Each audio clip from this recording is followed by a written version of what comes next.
Good morning students. आज हम लोग संस्कृत में संख्यावाचक शब्द पढ़ेंगे और उनका प्रयोग भी सीखेंगे कि किस लिंग में क्या रूप होगा, किस वाक्य के साथ कैसा प्रयोग होगा, वो भी सीखेंगे। लेकिन सबसे पहले हम संख्या लिखना सीख लें। ये विषय वस्तु आप क्लास 8 में भी पढ़ चुके हैं। क्लास 8 में भी 1 से लेकर 100 तक की संख्या पढ़नी थी और फिर वही पाठ्यक्रम 9th में भी आपको पढ़ना है। तो ध्यान देंगे। सबसे पहले हम अंग्रेजी का जो अंक होता है मैं उसे पहले लिख रहा हूं।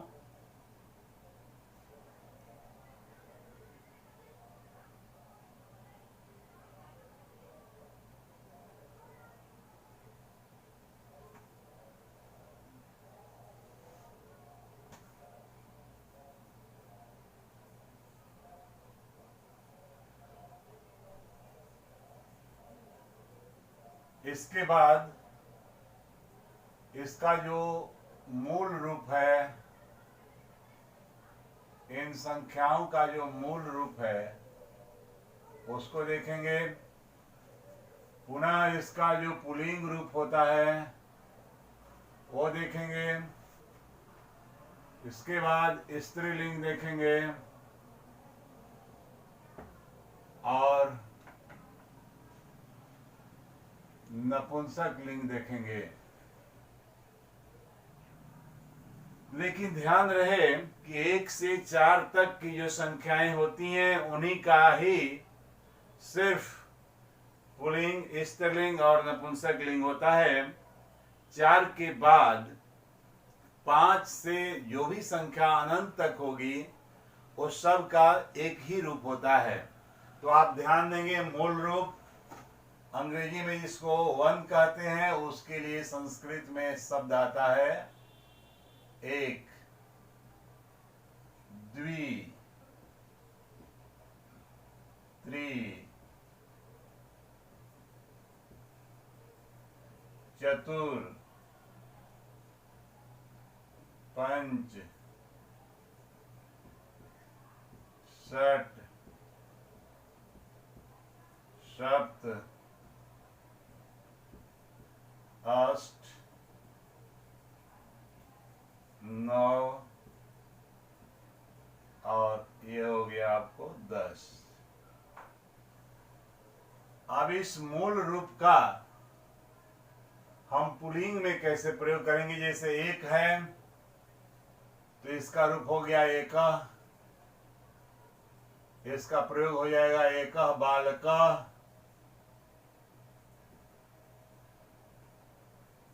एक रूप हुआ।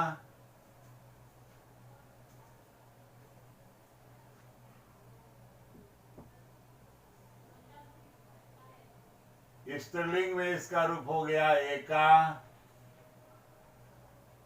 एका बालिका,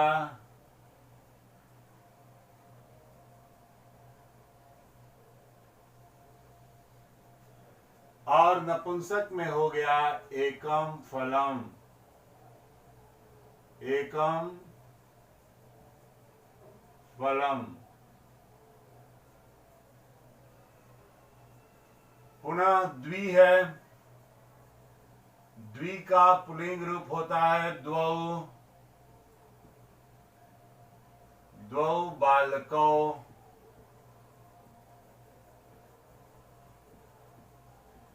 ध्यान दीजिए। एक था तो एक वचन रूप बालक हुआ और द्विवचन है तो 2 रूप हो गया, माने द्विवचन हो गया बालकौ, द्वौ बालकौ। पुल्लिंग में 2 होता है और स्त्रीलिंग में द्वे बालिके। नपुंसक में भी इसका रूप द्वे होता है, जैसे द्वे फले फलम फले फलानी, त्रि है, त्रि का पुल्लिंग में त्रय। आप जानते हैं कि वस्तु एक हो तो एक वचन कहा जाता है, अगर दो वस्तुएं हो तो उनको द्विवचन कहा जाता है, और दो से अधिक हो तो उन्हें बहुवचन कहा जाता है। तो दो से अधिक है तीन, इसके साथ बालका हो जाएगा पुल्लिंग में, त्रय बालका। स्त्रीलिंग में इसका रूप होता है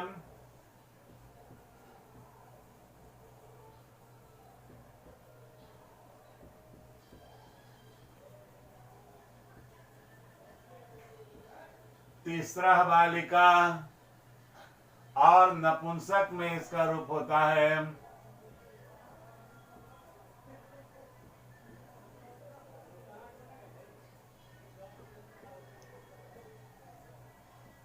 त्रीणि फलानी। उसी तरह से चतुर है, इसका रूप हो जाएगा चत्वारः। ये भी दो से अधिक है तो यहां बहुवचन हो जाएगा बालका।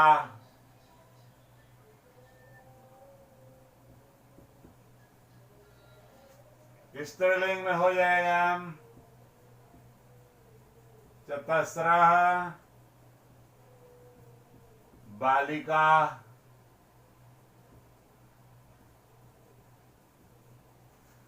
और नपुंसक में इसका रूप होगा चत्वारि फलानी। मैंने आपको बताया कि 4 तक ही स्त्रीलिंग पुल्लिंग नपुंसक होता है, 5 से लेकर अनंत तक स्त्रीलिंग पुल्लिंग नहीं होता, नपुंसक लिंग नहीं होता, सिर्फ एक ही रूप होता है। तो पंच अगर आया तो पंच के साथ पंच बालका भी होगा, सेम रूप होगा। पंच का कोई अलग से रूप पुल्लिंग स्त्रीलिंग में नहीं होगा। पंच बालका, पंच बालिका,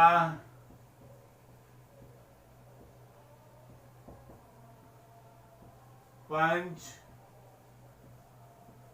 फलानी।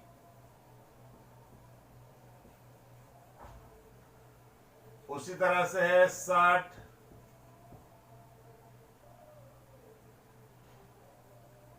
बालक की तरह, या कोई और भी पुल्लिंग वर्ड रख सकते हैं, जैसे 60 अश्वाह, 6 घोड़े,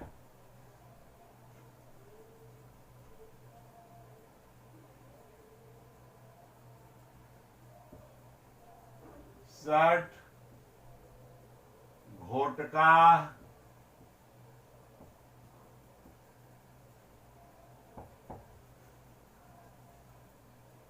60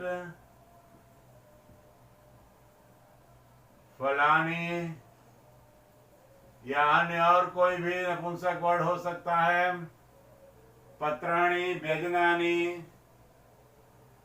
इस तरह से 7 8 9 10 सब का प्रयोग होगा।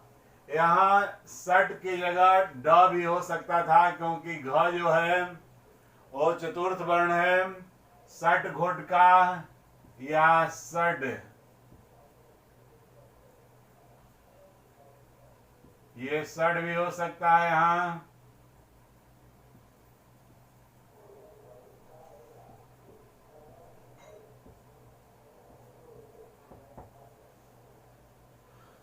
षड अश्वाह की जगह षड अश्वाह भी हो सकता है यहाँ, क्योंकि आगे स्वर आया है। षड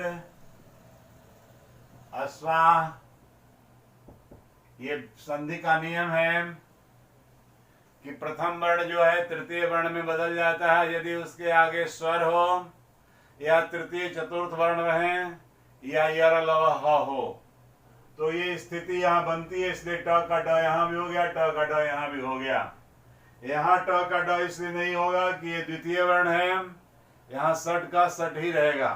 इस तरह से हम 10 तक का प्रयोग कर सकते हैं। इसके आगे भी कर सकते हैं, सबका रूप एक ही जैसा होगा, मतलब पुल्लिंग स्त्रीलिंग नपुंसक लिंग में अलग अलग रूप नहीं होगा। अब इसके बाद हम आपको 1 से 100 तक की गिनती सिखाना चाहते हैं। आप ध्यान देंगे।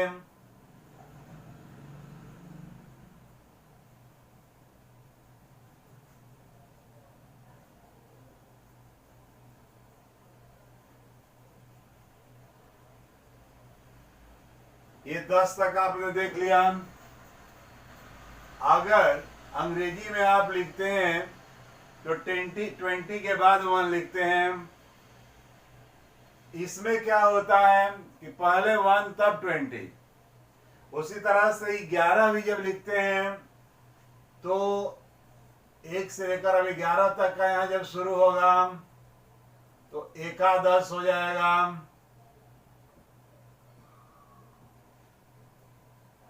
द्वि है, ध्यान देंगे, द्वि का रूप कहीं कहीं द्वा भी होता है, मतलब जब प्रयोग में आएगा तो द्वा भी हो सकता है। ऐसे मूल रूप से द्वि ही होता है। तो यहाँ 12 अगर लिखना है तो द्वादश हो गया। त्रि का हम त्रयः कर देंगे और त्रयः में 10 जोड़ेंगे तो ये त्रयोदश हो जाएगा। संधि होने पर ये त्रयोदश बनेगा। चतुर्दश, ये चतुर है और 10 जोड़ेंगे तो चतुर्दश बनेगा, रेफ हो जाएगा ये। पंचदश, इसमें पंच जोड़ दिया गया 10 में, पंचदश हो गया। सट में 10 जोड़ेंगे, द जो है तृतीय वर्ण है तो ट का ड बन जाएगा। इस तरह से इसका एक थोड़ा विशिष्ट रूप होता है षोडश। फिर 17 है सप्तदश। ध्यान रहे कहीं अष्ट होता है और कहीं अष्टा भी होता है। आपको मैं बताऊंगा। जैसे 18 है, यहां पर अष्ट का रूप अष्टा हो गया, अष्टादश। लेकिन हर जगह अष्टा नहीं होगा। अष्टादश। 9 है, इसके लिए 9 10 भी लिख सकते हैं हम। 9 10 या ऊन का अर्थ होता है कम, ऊन विंशति या एक कम, एकोन विंशति, एकोन विंशति।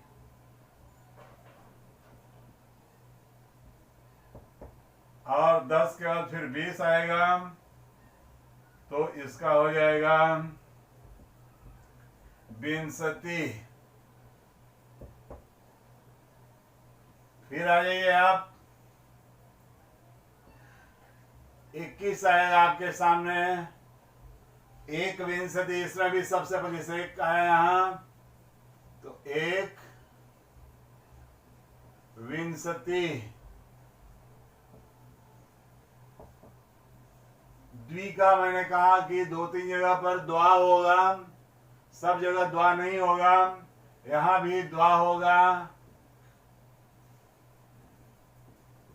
द्वाविंशति। फिर त्रि का त्रया हुआ था, यहां भी त्रयो हुआ तो ये हो जाएगा त्रयोविंशति। ये संधि करके रूप बन रहा है। 24 है, उसका र चतुर र होता है, विंशति पर ऊपर एफ हो जाएगा, चतुर्विंशति।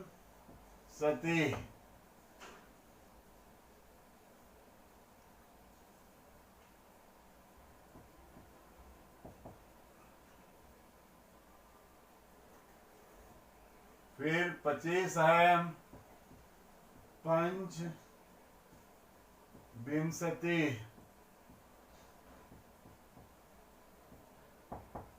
6 का 60 होता है, लेकिन 60 में विंशति वह रहेगा आगे जुड़ा हुआ, तो हो जाएगा ड,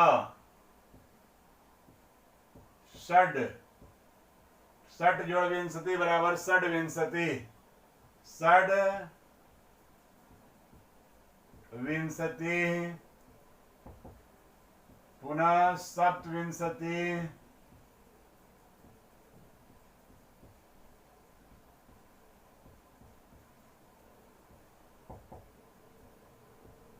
अष्टाविंशति। मैंने कहा था कि कहीं कहीं अष्टा होगा, कहीं कहीं अष्ट होगा।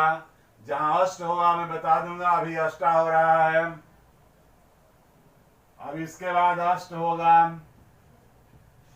अष्टाविंशति।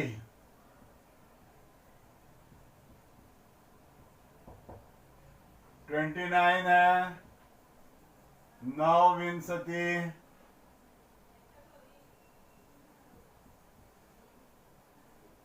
या एकोन विंशति, या ऊनविंशति, एकोन विंशति नहीं, एकोन 63, नवविंशति 30 में एक कम, एकोन 63, फिर 30 होगा, इसका हो जाएगा 63, इसके बाद 31 होगा, एक,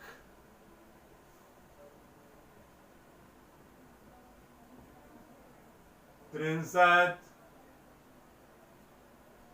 32 होगा, यहां द्वि भी होता है, द्वित्रिंशत भी होता है, और द्वात्रिंशत भी होता है।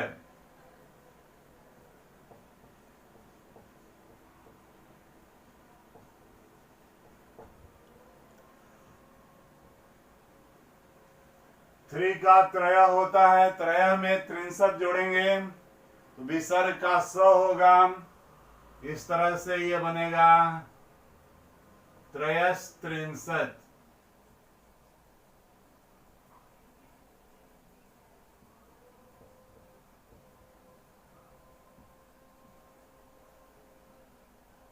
इसके बाद चतुर का चतु भी रूप होता है, चतुर का रूप यहाँ चतु भी होता है, तो चतु में 63 जोड़ेंगे, चतुस्त्रिंशत,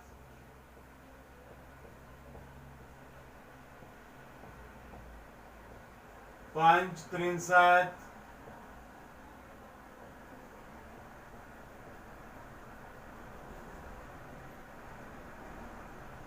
षट्त्रिंशत,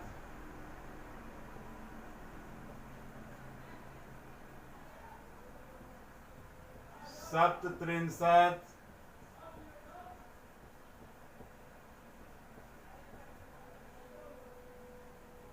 अष्ट। अब यहाँ अष्टा नहीं होगा, अष्ट होगा, अष्टत्रिंशत,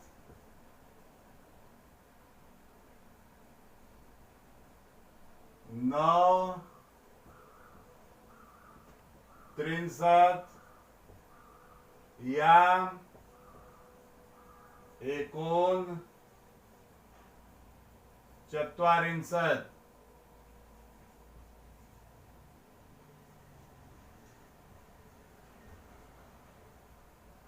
फोर्टी होगा, इसका हो जाएगा चत्वारिंशत,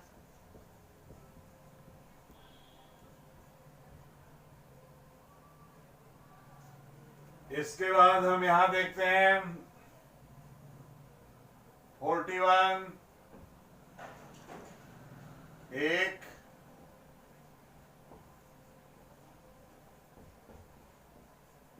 चत्वारिंशत,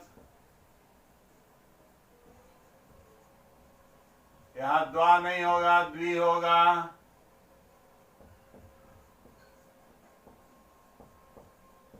द्विचत्वारिंशत्, त्रयस होता है तो यहां हो जाएगा त्रयस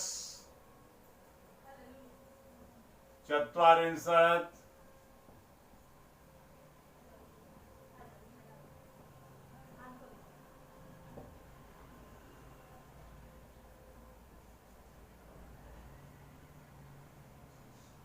चतुस् चत्वारिंशत्।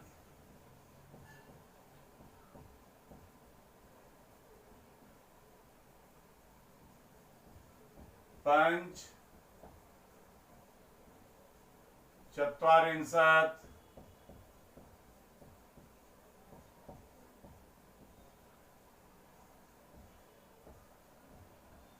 षट् चत्वारिंशत्।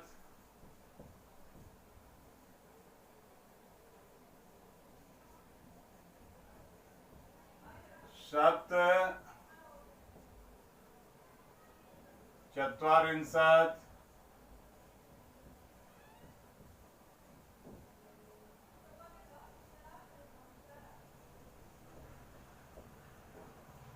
अष्ट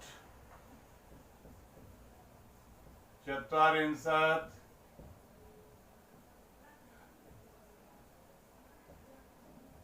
नव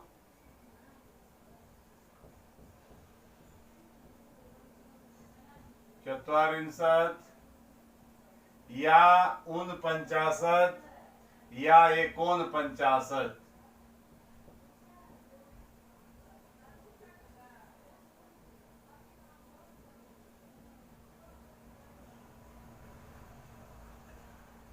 और फिर हो जाएगा 50 का 65। इस तरह से आप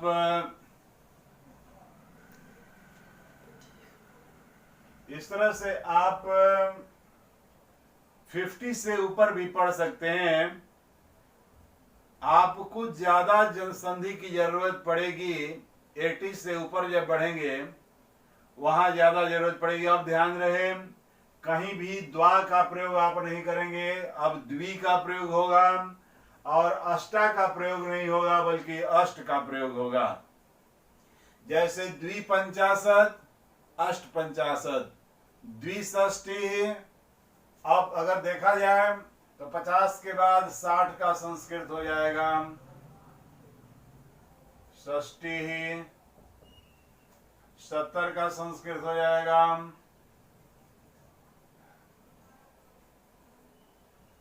सप्तति।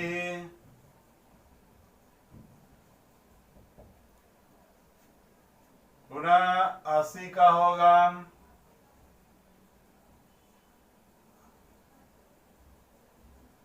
अशीति।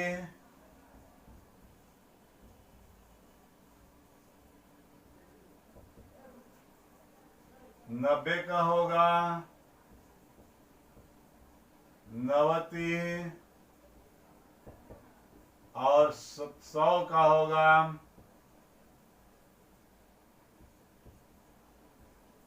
शतम।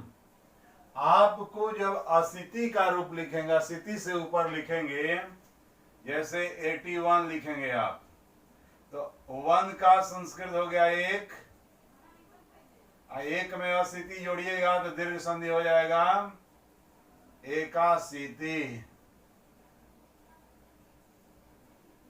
द्वि में अशीति जोड़िएगा, जैसे 82 है,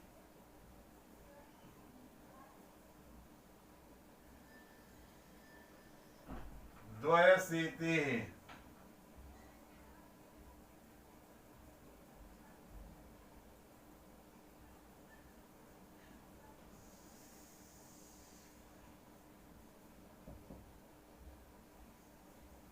थ्री का 83 का हो जाएगा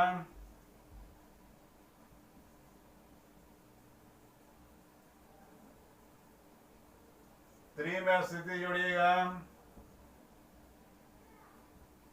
त्रयशीतिः 84 में जोड़िएगा तो चतुर होता है, रहलन तो उसमें अस्थिति को जोड़िएगा तो पूरा रह हो जाएगा, चतुरशीति। 85 में जोड़िएगा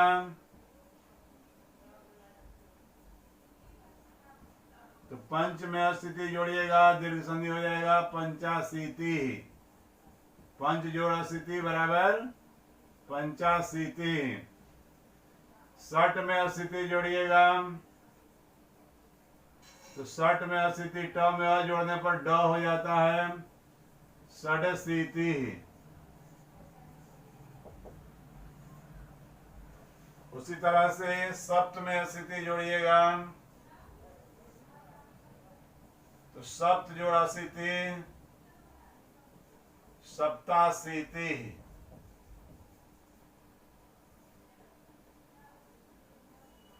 86 में 88 में जोड़िएगा तो हो जाएगा अष्टाशीति।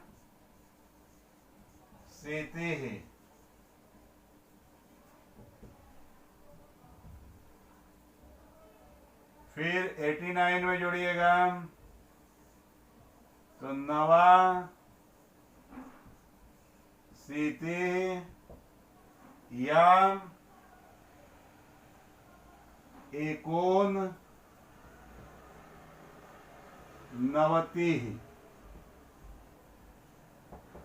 और पुनः 90 में जोड़िएगा ये हो जाएगा नवति। इसमें एक सीखने लायक है 96। 60 में जब नवति को जोड़िएगा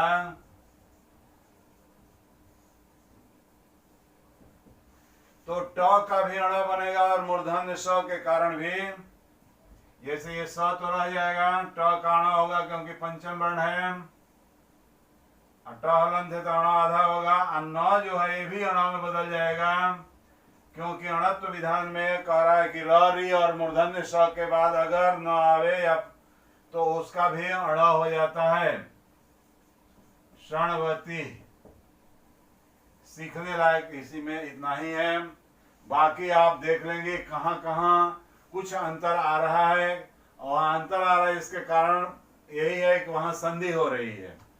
तो इसको आप पढ़ लेंगे, देख लेंगे ध्यान से, इसके आधार पर आपको हम होमवर्क भी भेज देंगे, उसको आप कर लेंगे, और इसके बाद जहां भी प्रॉब्लम आएगा उसको कॉल करके पूछ लेंगे। धन्यवाद।